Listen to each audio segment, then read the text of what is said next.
Hello friends, welcome to my channel. ఈరోజు వెంకటేశ్వర స్వామి రెండవ వారం వ్రతం ఇలా సింపుల్గా చేసుకున్నాను.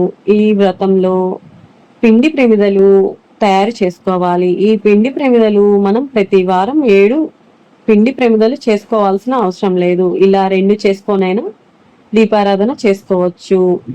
ఈ ప్రమిదల్లో 7 ఒత్తుల్ని ఒక ఒత్తిగా చేసుకొని దీపాన్ని వెలిగించుకోవాలి. ఈ దీపారాధన కూడా మనం అగరబత్తీలతో కానీ ఏకదీపంతో కానీ వెలిగించుకోవాలి. అగరబత్తులు కూడా 7 ఉండాలి. 7 కుండల స్వామి 7 వారాల వ్రతం కాబట్టి కంపల్సరిగా 7 అగరబత్తులతో దీపాన్ని వెలిగించుకోవాలి. ఇలా దీపారాధన అయిపోయాక స్వామి వారికి ఎంతో ఇష్టమైన పచ్చ కర్పూరంతో హారతి ఇవ్వాలి. ఇలా స్వామి వారికి హారతి కూడా ఇచ్చాక వెంకటేశ్వర స్వామి అష్టోత్తరం చదవాలి. చదవడం రాని వాళ్ళు మనం టీవీలో వెంకటేశ్వర స్వామి అష్టోత్తరం పెట్టుకొని పూజని పూర్తి చేసుకోవచ్చు. ఇలా చదవడం రాని వాళ్ళు టీవీలో పెట్టుకొని చేసుకున్నా కూడా ఫలితం ఉంటుంది. తర్వాత లక్ష్మీదేవి అష్టోత్తరం చదవాలి.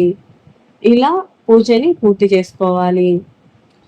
సొంత ఇల్లు కావాలన్నా లేకపోతే కట్టించుకోవాలన్నా మనం ఈ వ్రతం చేసే సమయంలో వెండిది చిన్న ఇల్లు తెచ్చుకొని పూజలో పెట్టుకొని పూజించుకున్నామంటే ఆ కోరిక త్వరలోనే తీరుతుంది అని చెప్తారు.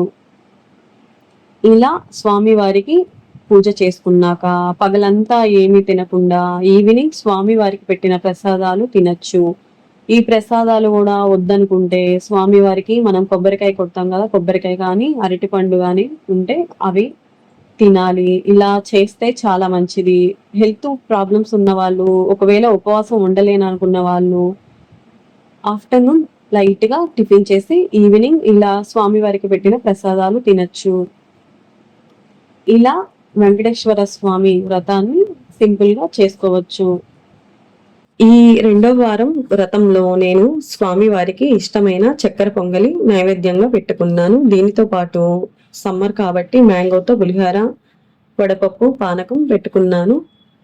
స్వామి వారికి యాలుక్కాయల మాల అంటే చాలా ఇష్టం కాబట్టి మనకి ఏదైనా ఆర్థిక ఇబ్బందులు ఎలాంటివి ఏమన్నా కానీ పోవడానికి స్వామి వారికి 27 యాలుక్కాయలతో దండ తయారు చేసేసుకొని మనం ఈ పూజలో ఇలా వేసుకుంటే ఆర్థిక ఇబ్బందులు ఏమైనా ఉన్నా కూడా తొలగిపోతాయి. ఈ మాలని ఏలా సుగంధమాల అంటారు. ఈ ఏలా సుగంధమాల కూడా 8 వారాలు చేసి పెట్టుకోవాలి. ఇలా 8 వారాలు వ్రతం చేసుకుంటాం కాబట్టి ఇలా పెట్టుకొని ఇలా కూడా పూజించుకోవచ్చు.